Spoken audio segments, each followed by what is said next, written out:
everyone. My name is Audrey Leviton, and welcome to a celebration of love and leadership.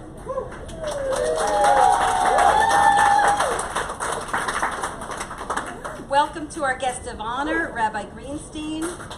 Welcome to Zelda and Yona and Husso. To their friends from out of town, to visiting clergy, and to everyone who's here from the Shomrei community.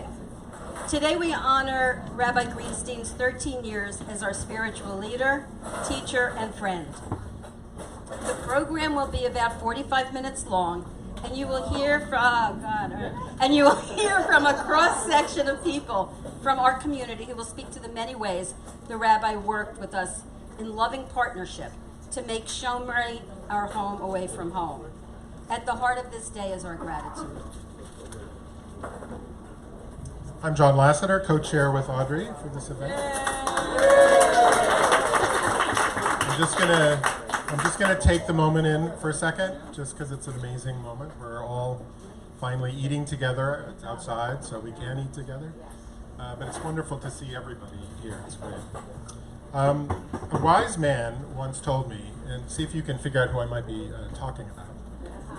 A wise man once told me that synagogues are like a superpower. That alone you can't do very much, or you can do what you can do, but you can only do what you can do alone. But when you're in a dedicated group of people, like a synagogue, you can do great things, not just things. So that's what we're here to do. We're here to exercise our superpower. At this moment, for our community, we're not going to take anything for granted. Like the Shechianu tries to teach us, we're going to try to be in this moment, but also thinking of many other moments along the way that got us to this moment. We're going to recollect and honor someone who helped us recognize our superpowers by leading us, by prodding us, by encouraging us, congratulating us, crying with us, and dancing with us. Rabbi David Greenstein.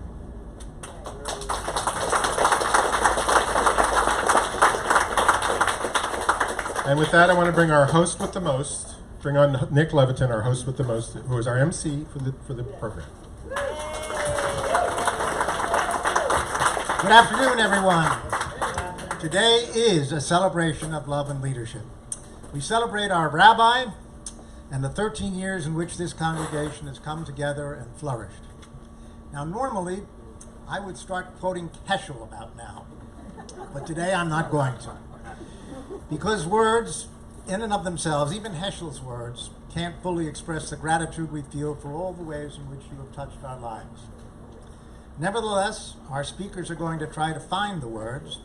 And before I introduce them, I want to share some words from a beloved member of Shomrei who passed away not too long ago. A while back, Carol Cathay, of blessed memory, wrote a review of Shomrei on Google. This is what she said. Shomrei is like a second home. People are welcoming and diverse.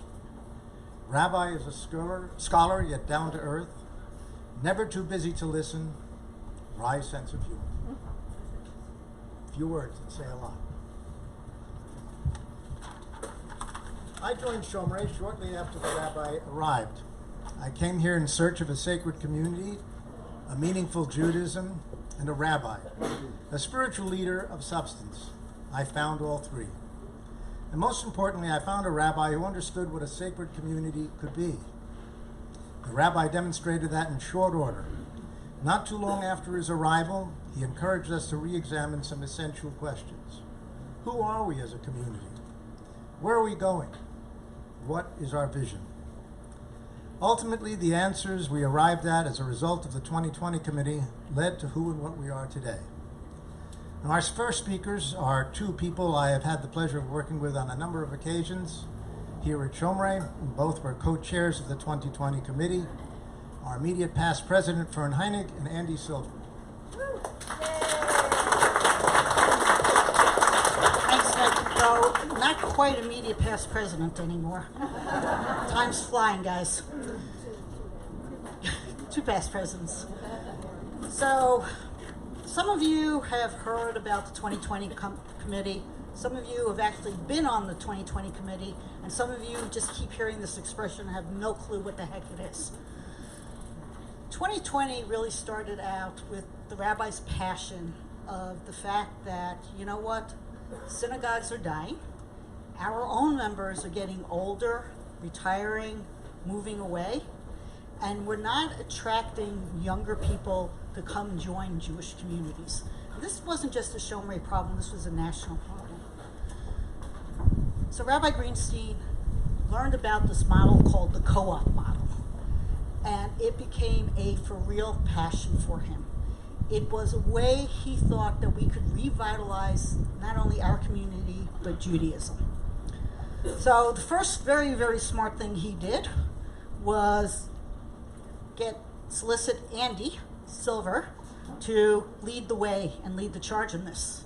Andy's an economist, and the first thing we had to figure out, even if we did this, is this a viable option, financially viable, right? Because it sounds great on paper, but it's also got to work financially as we can't open up the building. So Andy did his research and figured it out and said, okay, good possibility. The rabbi made his first terrible mistake, and he asked me to join Andy. Not a good idea.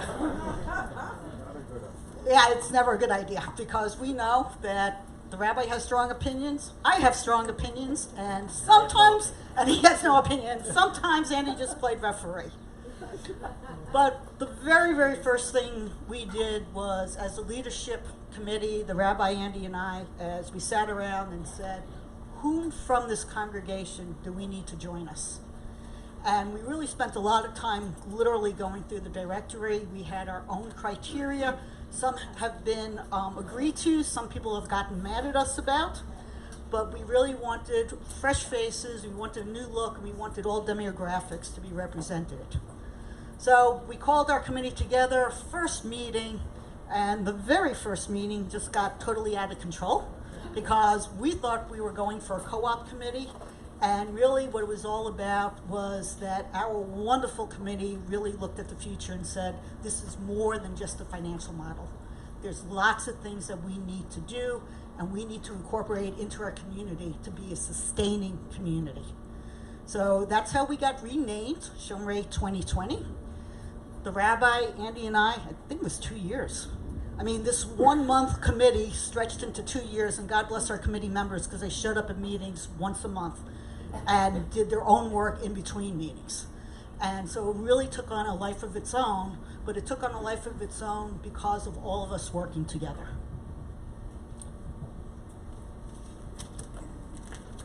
Thank you, Fern. The 2020 committee was composed of 10 to 12 members and met regularly, as Fern said, for about 2 years, starting in 2013. Rabbi Greenstein was an active participant and provided calm, sage advice throughout the sometimes arduous process. Out of that effort came a number of major accomplishments, including the formulation of a foundational set of core values for Shomrei, the conversion of our religious school to one centered around Shabbat, the development of our highly successful lecture series at Nourish, and a variety of other changes to make Shomrei a more welcoming place for our members.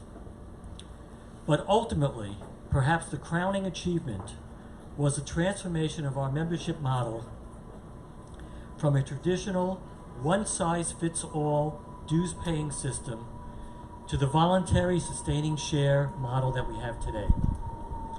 That membership model takes the core of Rabbi Greenstein's original vision of a cooperative model and incorporates the many ideas of the 2020 committee and other synagogue members. The result is a system that has been truly transformational for Shomrei. The model has helped to foster the open-door Judaism that we espoused. It has freed the synagogue community from endless fundraising throughout the year. And perhaps most importantly, it imparts to our members the sense of intentionality and responsibility necessary to sustain the synagogue, and at the same time allows members to choose the level of financial support at which they feel comfortable. For Rabbi Greenstein's original vision, flexibility, advice, and patience throughout the entire process, we are eternally grateful.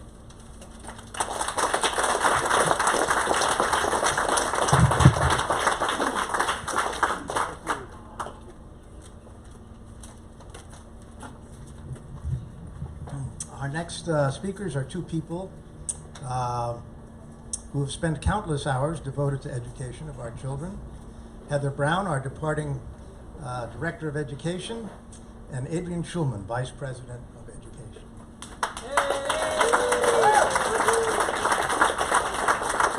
Hi everybody, welcome. So when Sam was studying for his bar mitzvah with Rabbi Greenstein about 10 years ago, holy moly, he turned to me one day and said, Rabbi Greenstein reminds me of Rabbi Harvey. I don't think many of you have heard of Rabbi Harvey. The Rabbi Harvey graphic novels are a collection of short stories which take place in a fictitious town in the old Wild West. In each story, Rabbi Harvey teaches through Jewish wisdom, values, and fair play with humor, logic, and understanding. So Sam definitely had a point. This is what Rabbi Greenstein has shared over the years with our JLC and preschool kids. He brought his wisdom and Jewish values to the older kids through his B'nai Mitzvah teachings. His logic and understanding shined through in the early Hinei Matov family services when he turned Ma Gadlu into an elephant, walking slowly to the tune. I still see elephants every time I hear that song. And his humor was ever present in fun places like the preschool Purim puppet show.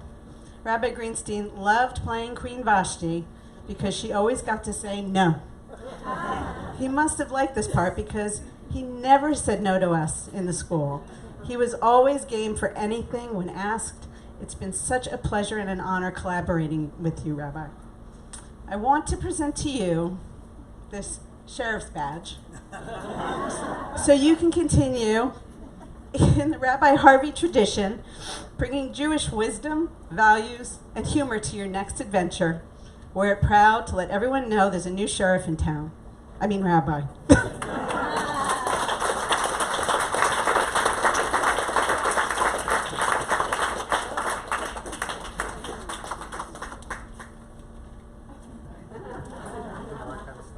It's almost high noon. Ain't room in this tent.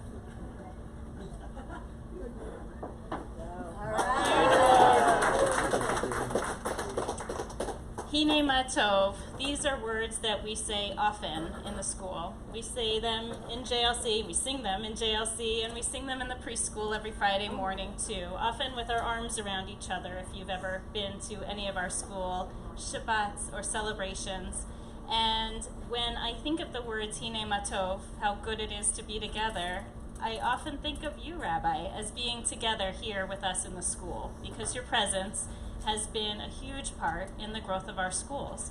From the preschoolers who love to ask the rabbi, my favorite thing, we have an Ask the Rabbi section sometimes Friday mornings, and they've asked everything from, tell me about God in 5 seconds, or what's your favorite food to eat on Shabbat? And of course everyone always expected the rabbi to say challah, but he did not. Rabbi, do you want to yell out, what is your favorite food to eat on Shabbat? Chocolate-covered donut. That's right.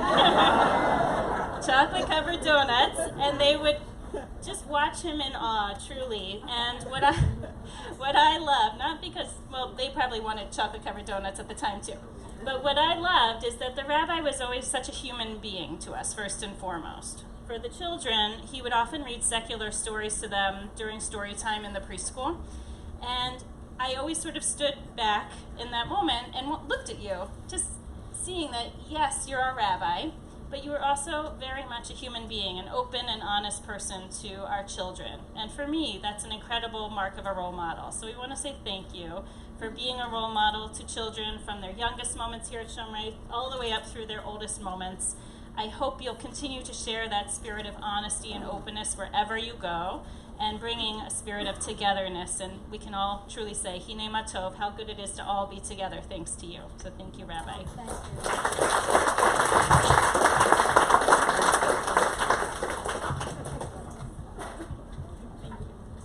Sarbanaz Singh, a member of our congregation and a devoted parent of a student who attended Shomrei's preschool and is now in the JLC, will speak next.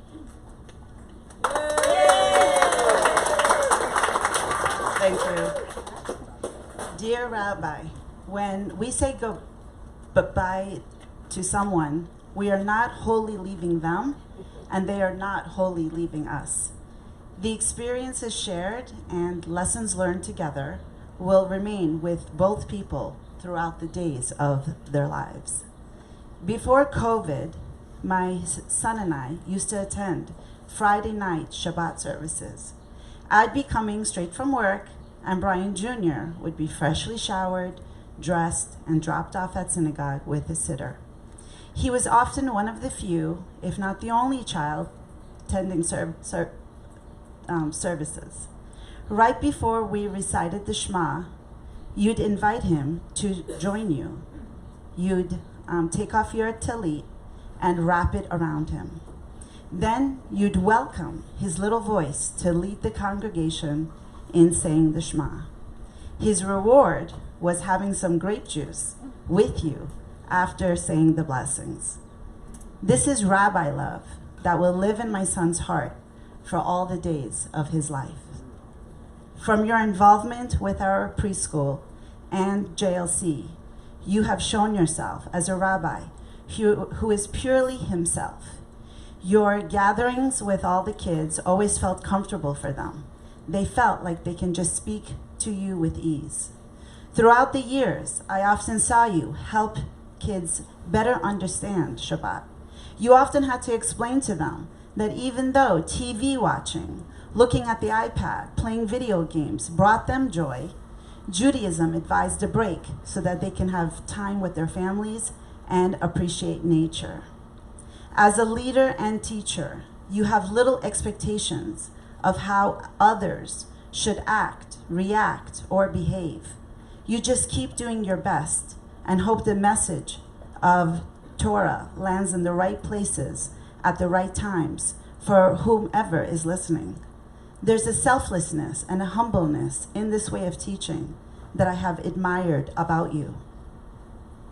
Thank you for helping me create a Jewish home, for leading my sons up Sharon, for calling me during my times of distress, for sitting through many hours of preschool and JLC education meetings, and in general, for making children and parents of the preschool and JLC feel welcomed in your presence each and every single time. I hope life treats you well. I wish you joy and good health. May we meet again sooner than later. Goodbye, Rabbi.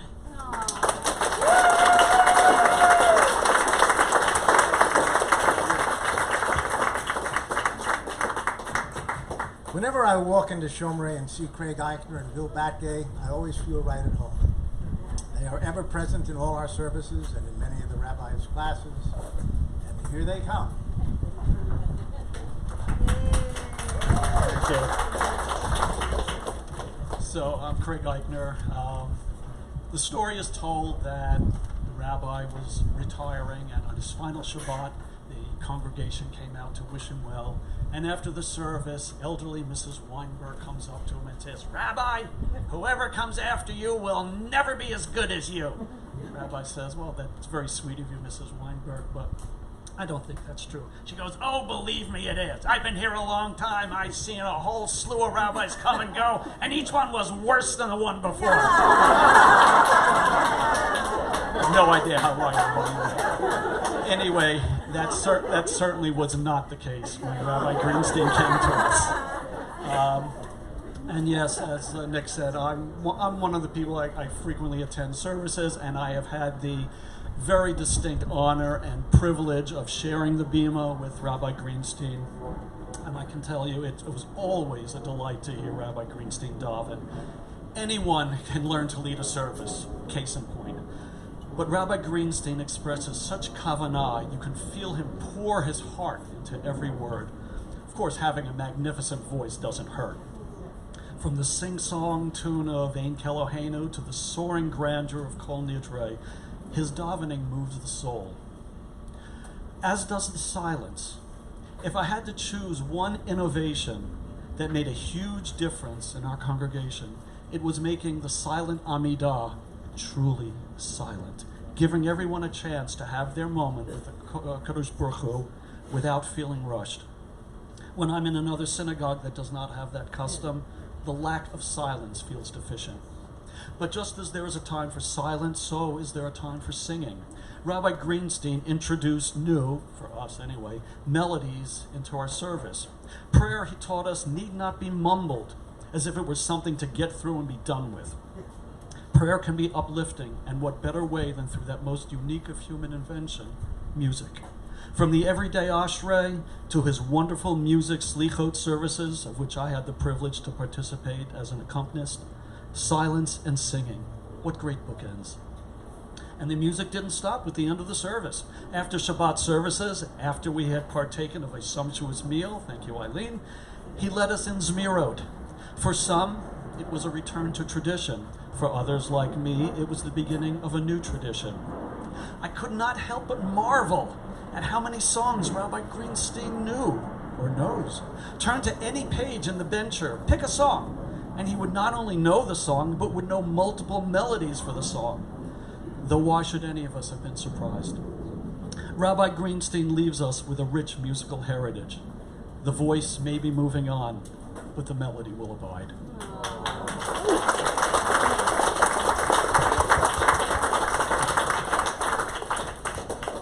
Perhaps because I spent my professional life as an academic, I was drawn to Rabbi Greenstein as a teacher. And over the years, I've taken many different courses that he had taught, but I want to speak to just two of them today, the Talmud and the Zohar. I had started studying Talmud in the 1980s, fairly seriously at the Jewish Theological Seminary, and I continued that more or less sporadically over the next 20 or so years. When the rabbi came and introduced the course in Talmud, I jumped at the chance. It was only after 2 or 3 months of studying with this man that I could finally say, you know, Rabbi, after 30 years, I'm finally thinking that I'm beginning to understand what it's all about. He did that in 3 months. The Zohar class was something else entirely. The Zohar is a book of Jewish mysticism, Jewish Kabbalah, and the rabbi introduced it some years after he came here. It was on a Thursday night, 8 to 9:30, relatively demanding time. When one thinks of the Zohar, as an ordinary person thinks of the Zohar, several words come to mind. Recondite, abstruse, obscure, difficult to understand. Again, after 2 or 3 months, the rabbi had it starting to make sense. And I concluded at that time, and I've repeated several times since then, that the rabbi could have read at random from the Manhattan telephone directory and made it absolutely riveting. When somebody told me later that there was no more Manhattan telephone directory, I was sad for the Manhattan telephone directory, but the point remains. The rabbi is a teacher of absolutely par excellence. Rabbi, I am forever in your debt. Thank you.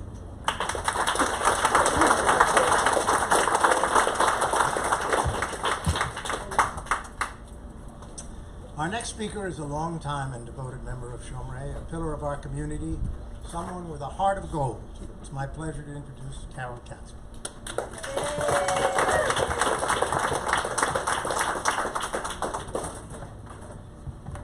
I don't know how I'm going to follow those.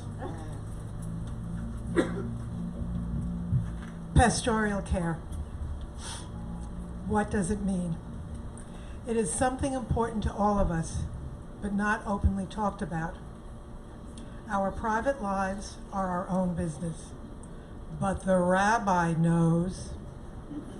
I would say it comes under the heading of, and maybe this is a new phrase, rabbinic kippah. Rabbi Greenstein has been there for us. I can only speak from my own perspective because each person's interaction is personal. And even though I have heard some people talk about their conversations, it is not my place to remark on others' interaction.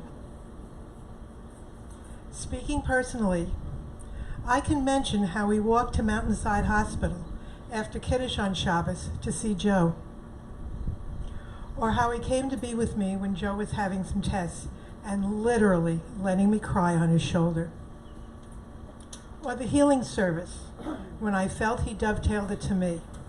Whether he did or not, I don't know, but I just felt better. I am only one congregant, but we can multiply it many times over by just considering the size of Shomrei Emunah. Running 2 cemetery associations, I have seen his compassion. The first time Rabbi Greenstein and I met about the Shomrei Cemetery about 5 years ago, he showed his concern for all members of Shomrei Emunah. He asked me about interfaith graves. Several years of research culminated in the answers when they were needed. We were able to point the congregant in the right direction quickly and easily. As I said, pastoral care is something we are all concerned about, don't talk too much about, but we have had a caring, compassionate rabbi for the past 13 years. Thank you.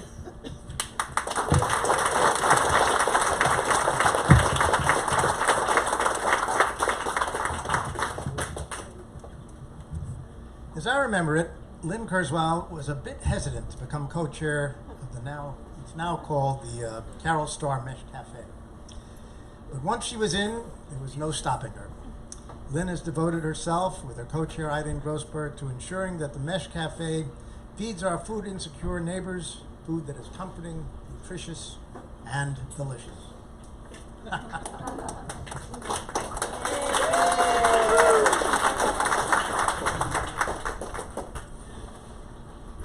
Well, I was asked to talk not just about MESH, but about social action. And we have a long history of being very involved in social action here. And from my perspective, when Rabbi Greenstein came about, and it seems like I've been doing MESH for about 13 years, I don't think it's quite that long, but I felt a calling to participate on a more active level.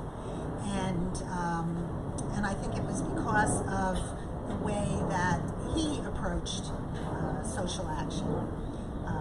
No matter who the recipient might be it immigrants from refugees, actually, from Afghanistan or Syria, be it in terms of racial relations in Montclair, where he is a community leader in the Montclair community, and certainly in MESH, where I don't know if you know, but there was a meal. This is going back to a few years ago, before COVID, when we served up to 30 people in our pre-reception room, or our gallery, I guess we call it now.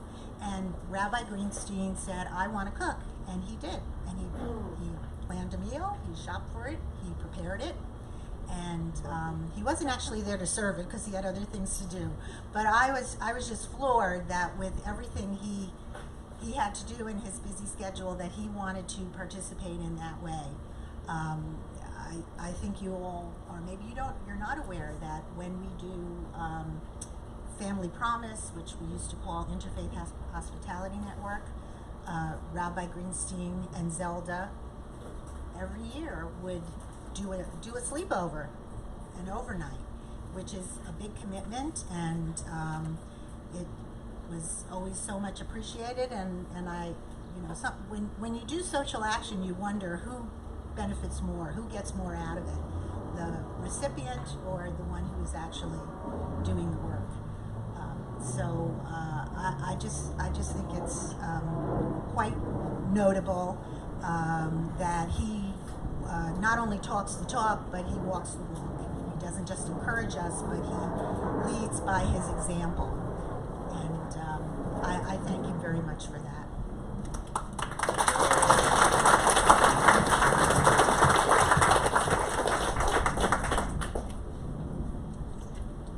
Merrill Silver has taught a generation of B'nai Merrill Silver has taught a generation of B'nai Mitzvot to chant Torah. In addition, she's the organizer and member of Shomrei's Purim and Simchat Torah bands. And this Friday night at Shomrei, she played the piano with the Park Street Band. Merrill Silver.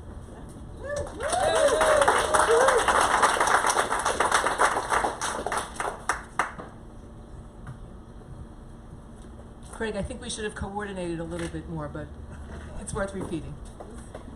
We've enjoyed this special day honoring the Rabbi's leadership, love, and accomplishments. We've read from Dale's eloquent testimony about the Rabbi's accomplishments. We've read and we've heard about great, big things he's done, like the sustaining share model and reinterpreting a verse in the Torah. But I want to briefly mention a small thing he's done to enhance the culture of Shomrei. He started a singing table at the Kiddush on Shabbat. Anyone who has sat and sung at the table knows what I mean. Rabbi Greenstein would lead us in songs of Shabbat and Nigunim. Sometimes he would close his eyes and be transported to another time and place, and we would join him there. Sometimes, in spite of his banging on the table and keeping it grounded on the floor, I expected him to levitate the table with his joy.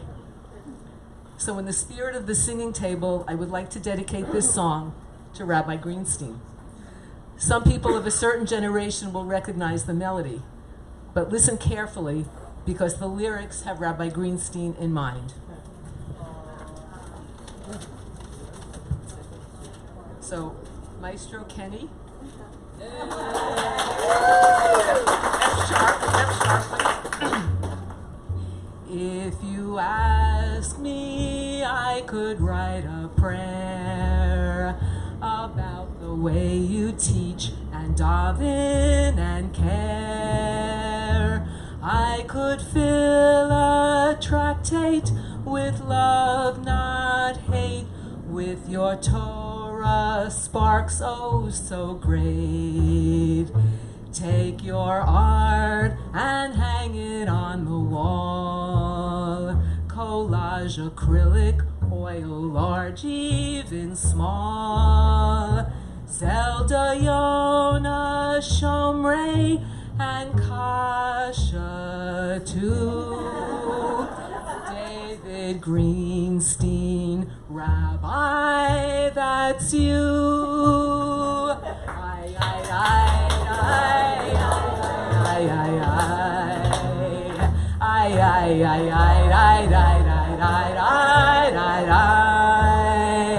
Zelda, Yona, Shomrei, and Kasha too. David Greenstein, Rabbi, that's you.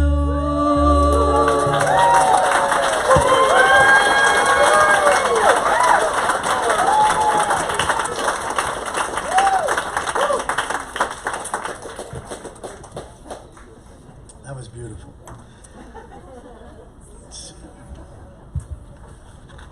Now I'd like to introduce the last of our speakers before our guest of honor. She's someone who's brought her buoyant spirit and love for education to Shomrei, Lily Lucy.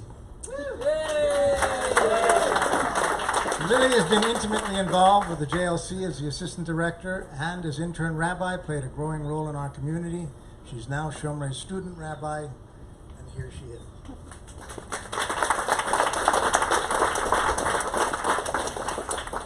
Thank you. So I moved here 6 years ago and had been working with the ed team and with Rabbi Greenstein for about a year before I started rabbinical school at AJR in Yonkers. And I'll be honest, obviously I was aware of his wealth of knowledge from working with him, but I didn't really realize that he was a superstar rabbi until I went to AJR my first in-person classes. I didn't realize that a letter of recommendation from him probably was all I needed and not even an interview. I feel so emotional. I didn't realize that his teachings would often be quoted and paraphrased by my fellow students, by alumni, or that every single time I went into class in person, someone would say, "Oh, you work with Rabbi Greenstein? You work with David Greenstein? Please, please, please tell him I said hi. Give him my best. Give him my love. Former students, colleagues, former coworkers, and there was almost a desperation in their pleas.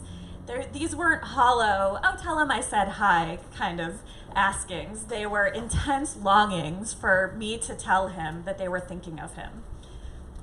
For quite a while, I tried so diligently to report these messages back to him. So-and-so said they miss you, so-and-so said they're thinking of you, and so-and-so says hi.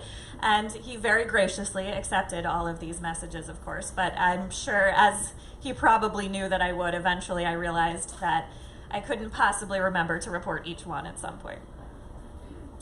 Now that I find myself on the other side of that message, someone who will now be saying, I used to work with him, please tell him I said hi, I get it.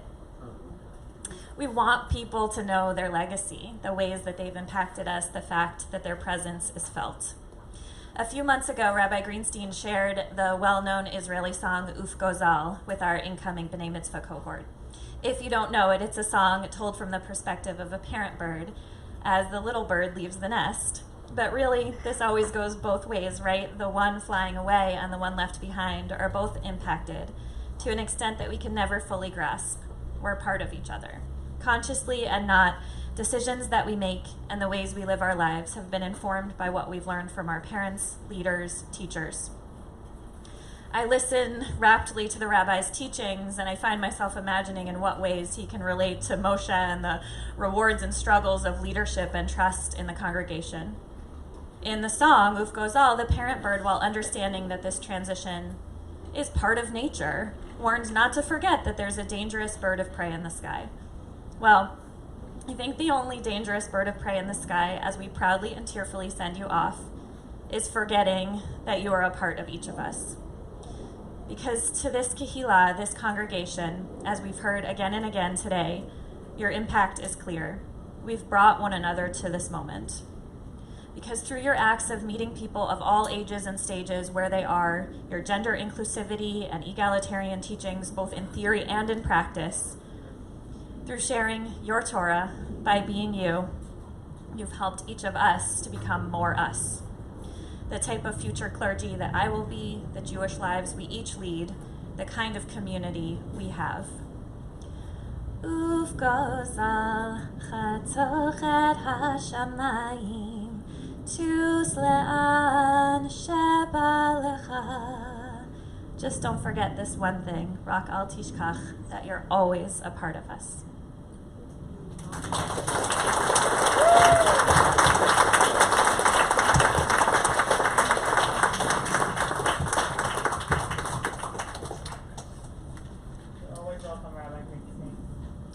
And now, I'd like to call my rabbi, my mentor, my dear friend, and our rabbi,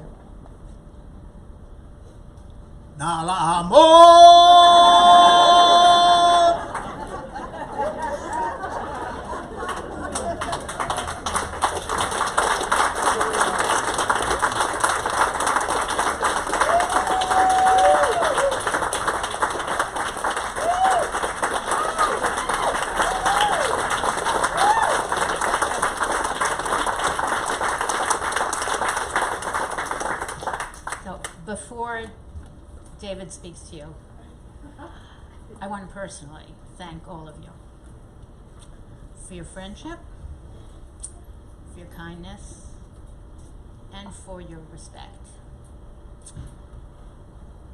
I'm very grateful to have been part of the Shomrei community, and I'll always cherish the years that we were here and knowing all of you.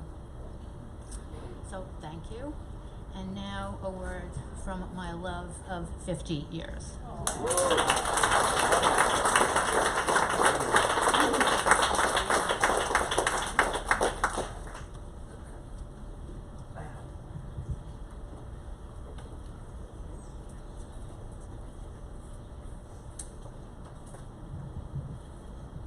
Baruch she'echiyanu v'kiyamanu v'higiyanu lamakom hazeh velazman hazeh.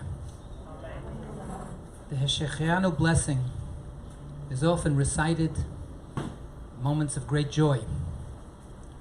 But this is a moment that combines within it a complex of emotions, including sadness, nostalgia, and gratitude, as well as joy.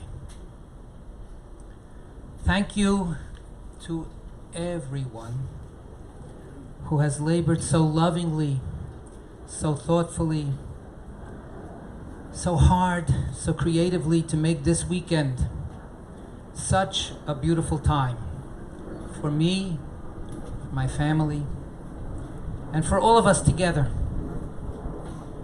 and to make this brunch and gathering come to fruition.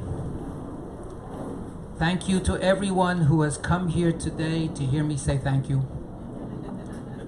And to those who told me that they wished they could be here. And thank you to everyone who has shared beautiful messages in our Shomrei journal and directory. And to those who labored so hard to bring it to publication. I thank our Holy Blessed One for bringing me Lamakom Hazeh to this place 13 years ago. And I am so thankful to my Creator who has given me life and sustained me and brought me to this moment. How fortunate I have been to be able to be part of this wonderful community. We have made music together and been there for each other in so many ways. I have met and worked with and learned with and from and come to love so many special people. I cannot try to name the many names of everyone who deserves to be recognized, but I must mention all the presidents with whom I have served. Jay Sabin,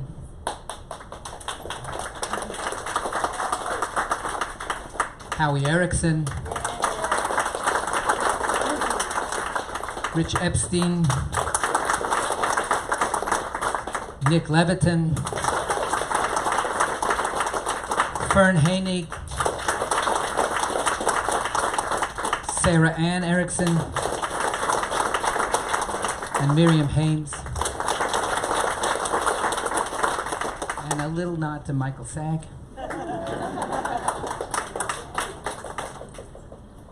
My tenure began at a time of economic challenges to our country and our community. And we have known challenging moments all along the way. The strength of commitment and devotion of Shomrei's leadership has been fantastic. The many iterations of our Board of Trustees have shown its dedication and wisdom always. We are blessed with devoted leaders in the realms of ritual, education, social action, programming, communications, and just plain caring for each other in times that call for support and assistance, that call for being a mensch. Our professional staff has worked tirelessly and creatively to lead and deal with every need and fulfill our worthy goals. I salute Ehud and Merida and Carlos and Javier.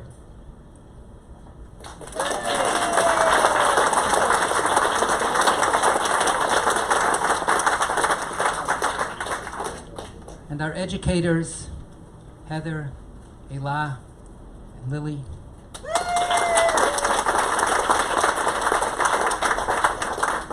Along with all the teachers and staff of our schools and camp, it has been an incredible privilege to work with you in such positive partnership. When I speak of partnership, I must also express, however inadequately, my amazed gratitude for the love and support of my Eshet Chayil, my woman of valor, Zelda,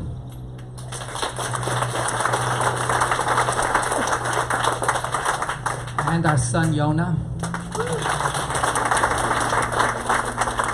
Yonah is our love and joy, and now he has brought us the gift of his loving partner, Huso.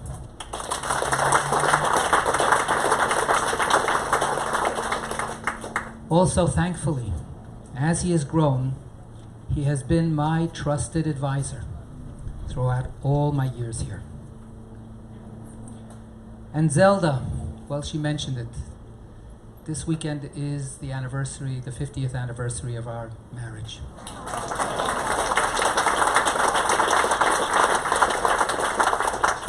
Zelda has, well, she has simply been, despite her and sometimes my protestations to the contrary, she has been God's agent, God's presence for me, giving me life and sustaining me and enabling me to reach every moment before this one and now this very moment.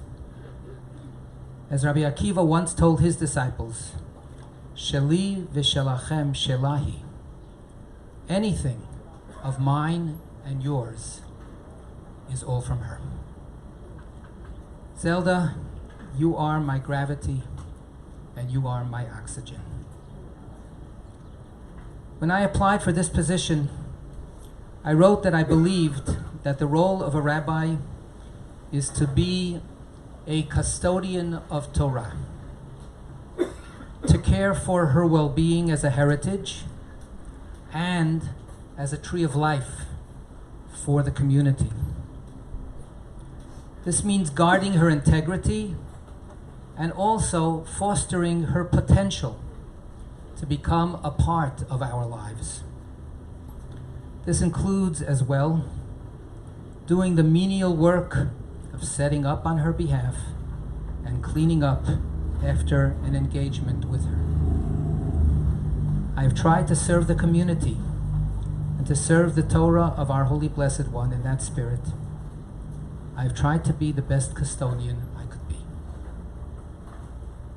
To conclude, I think it is fitting to mark this occasion with a siyum, a ritual of conclusion in which a person who has concluded studying some extensive text of Torah invites everyone to join for the last words of that Torah and to express gratitude for the past and hope for the future. One of my greatest joys has been to study Torah with you. One wonderful example has been our Chevre Shas, our Talmud study group. We have met weekly, and after finishing one whole tractate of Talmud, we've gotten through over half of tractate Megillah. So I took it upon myself for today to finish that project in our names and to complete that tractate. And so now I will share with you the very last sentences of Masechet Megillah, of tractate Megillah. The Mishnah tells us that because of a verse that says that Moses presented the laws of the festivals each at its proper time, that we are commanded to read from the Torah every festival in accord with that appropriate section of Torah. And that's the basis of our custom of reading Torah on Passover with the Passover Torah reading, and on Sukkot with the Sukkot Torah reading, and on Shavuot with the Shavuot Torah reading, etc., etc. So that's a public ritual, custom, and practice that is very, very old. The Talmud, in its continuing discussion about the unfolding of our embrace of Torah, comes back to that verse. Tanu Rabbanan, Moshe tikein lahem liYisrael, sheyehu shoalim v'dorshim b'inyano shel yom, hilchot Pesach b'Pesach, hilchot Atzeret b'Atzeret, hilchot Chag b'Chag. So the Talmud says it's not only about ritual recitation. It's not only about taking the Torah out and being able to say, oh look, here's a couple of words that we can read out loud. It's about shoalim v'dorshim. It's about asking questions. It's about seeking meaning. It's about yearning to find what these words can mean for me, for us, now, at the appropriate moment. When Passover comes, how can I make this a Passover that I will love? When Sukkot comes, how can that happen? When Shabbat is here, when Sunday is here, Shoalim v'dorshim. Moses taught us that. Rashi adds to these last words of the Talmud. Shehaya medaber imahem hilchot kol moed u'moed bizmana. He would talk it over with them. Every festival as it came in its right time. Lahodia chukei ha'elokim v'torotav. To tell them what God is asking, what God is giving us, what God is instructing us. V'kiblu v'kimu schar hamitzvot aleihem. And again and again and again, the people accepted upon themselves to fulfill these challenges, to fulfill these calls. Aleihem v'al b'neihem bazeh uvaba. For themselves and for all generations to follow in this world and the world that is coming always and ever to bring life into the world that we live.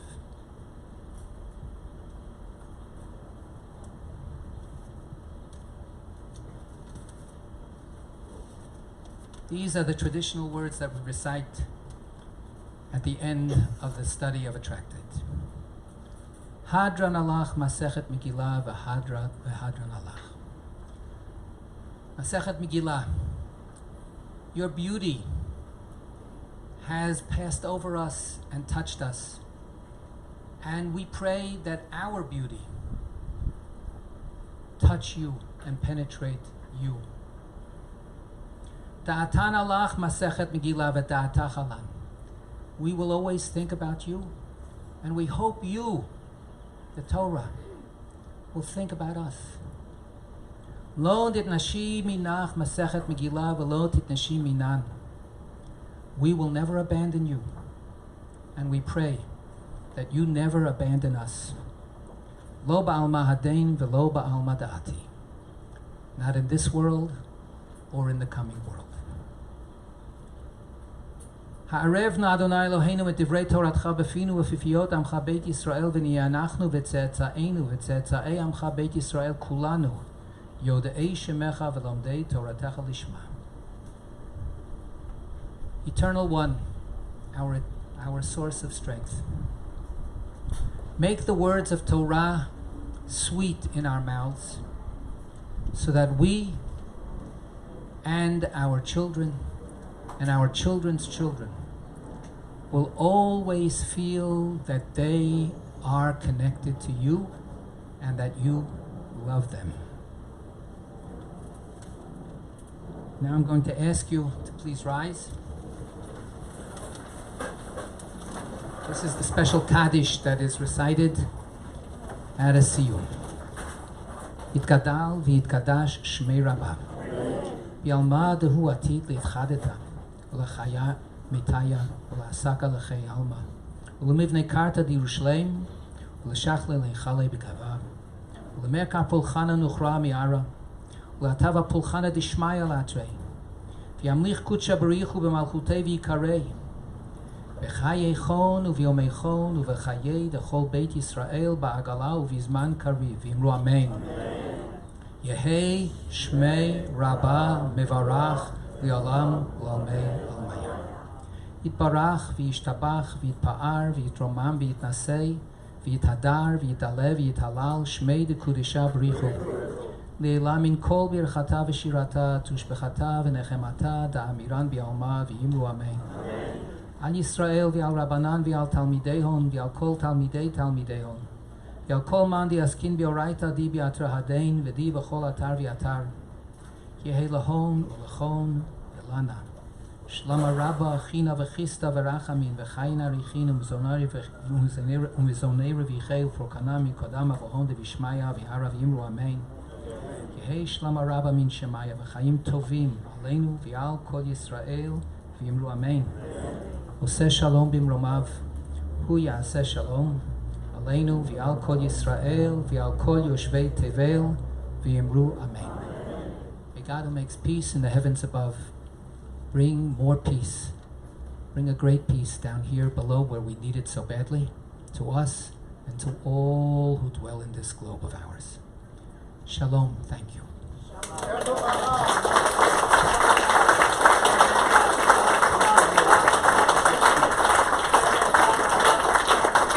Now I'd like to call our president, Miriam Haynes, who has some gifts to present as well as I do.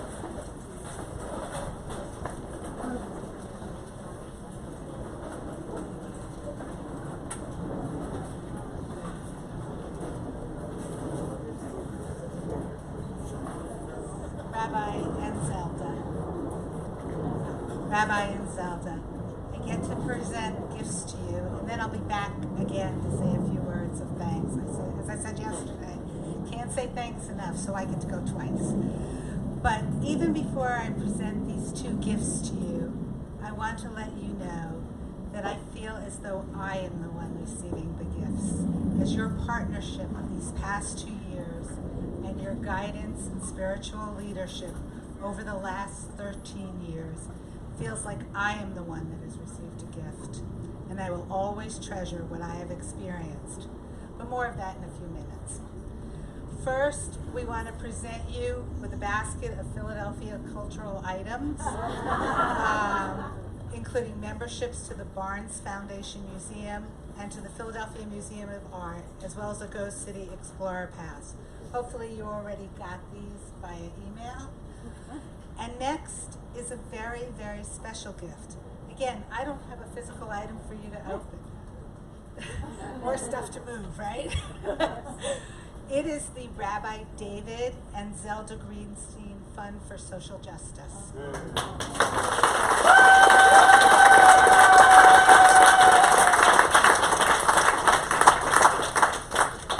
As I just mentioned, it is something very special, but not tangible. An anonymous family has contributed a significant amount to establish a fund to honor your legacy.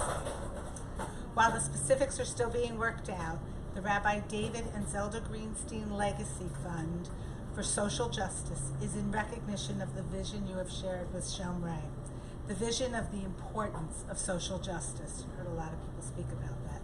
All part of living a Jewish life will remain with us. Funds will be made available by an application process to Shomrei members who are creating or attending studies, projects, or programs related to social justice. We thank you and the donor family for the generosity to enable us to honor you for giving us this beautiful vision over the last 13 years. We are all forever grateful.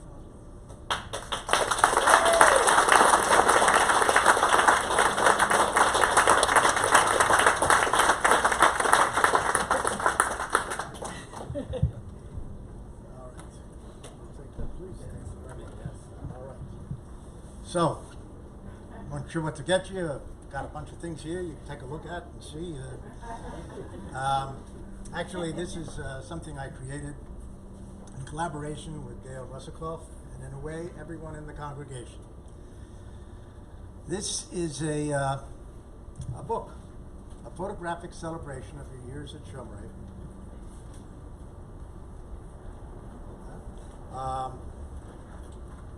Which is something that has an exquisitely written foreword by Dale Russakoff. And all of us at Shomrei present this to you not only as an expression of our gratitude, but hopefully in the years to come, a reminder of our affection and appreciation as well. Thank you.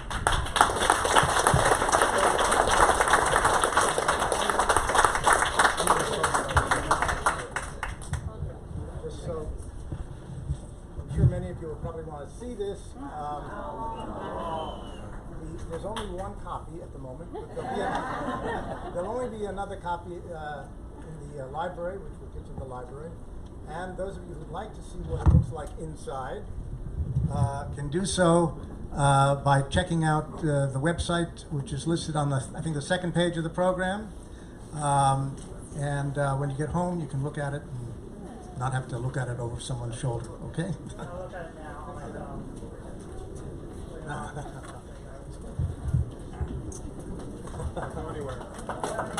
Oh, yes. Yes, there's one. Yes. John Lasseter, our Renaissance man, has one more thing before our president speaks.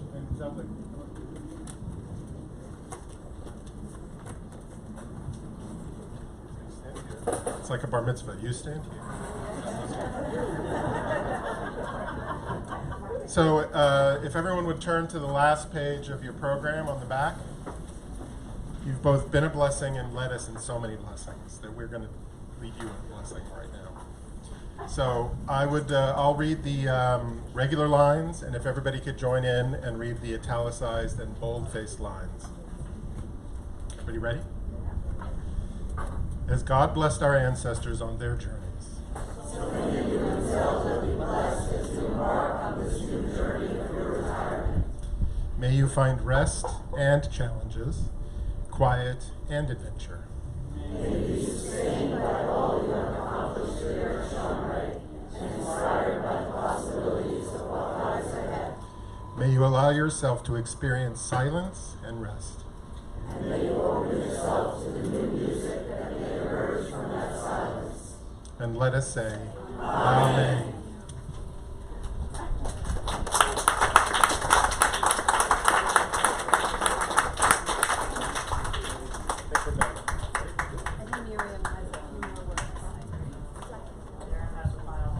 And now, our president, Miriam Haynes.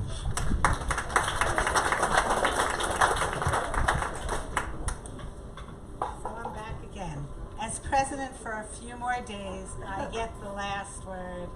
Probably the only time I get the last word. And as usual, I get to thank everyone, especially you. So here goes.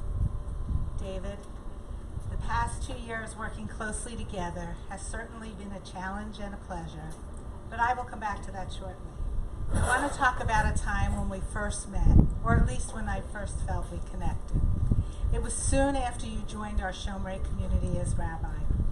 A group of us were meeting in the gallery. I think we called it something else back then. The group had recently been downsized as a result of the 2008 financial crisis, and we were networking and helping one another to cope with loss. There are many types of loss, and those of us who were meeting were concerned about the livelihood of our families. We were experiencing a type of identity crisis as we had defined ourselves by the careers we chose. This was a very difficult time. You were insightful, compassionate, and thoughtful. I think you mentioned the economic crisis in your words, so you may remember that day. Your mannerism was really comforting and reassuring, and that interaction has stayed with me all these years. And I am sure others feel that way as well.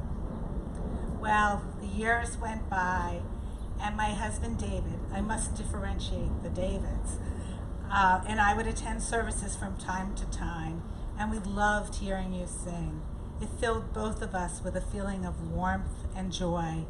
And when you live with a husband who has a magnificent voice himself, that is a real testament to your davening. You also provided comfort when we lost David's mother, and we appreciate that. So now I come to the last 2 years when we met regularly. Even when we did not feel comfortable being inside, we brought lawn chairs and chatted on the Shomrei lawn, right under that tree, right? Somehow being outside with the birds singing and Kasha running around gave us an opportunity to open up with each other. Our meetings were a combination of business and sharing personal stories. Some meetings were easy, so others were not. We chatted about our kids, as well as other goings-on at Shomrei. Sorry, Yona, we still call you our kids. I also got to learn from you as well, as you are always the teacher. For all the time you gave me, as well as our community, I thank you from the bottom of my heart. May you and Zelda enjoy your next stop on the journey of life, and may you only know health and happiness. Lastly, I want to thank the celebration committee who have worked over the last several months to make this a meaningful and memorable day. Please stand up when I call your name. Co-chairs Audrey Levitin and John Lassiter, along with committee members Judith Anselman, Nick Levitin, Lily Lucy, Geraldine Martley, Merle Martin, Arthur and Sheila Shearman, Adrian Schulman Lassiter, and Gail Stocks met and discussed and planned every detail, and we are thankful for their dedication and commitment. It was truly out of love and respect for you. And no event can ever get done without the help of those in our office. A big thank you to Ehud, Marita, Carlos, and Javier. One last wish. And I remember when we met and we first talked about this weekend, you said, don't tell anybody, but it's our 50th anniversary. But I guess you told everybody. So, mazel tov to David and Zelda on their 50th wedding anniversary. Wishing you many more.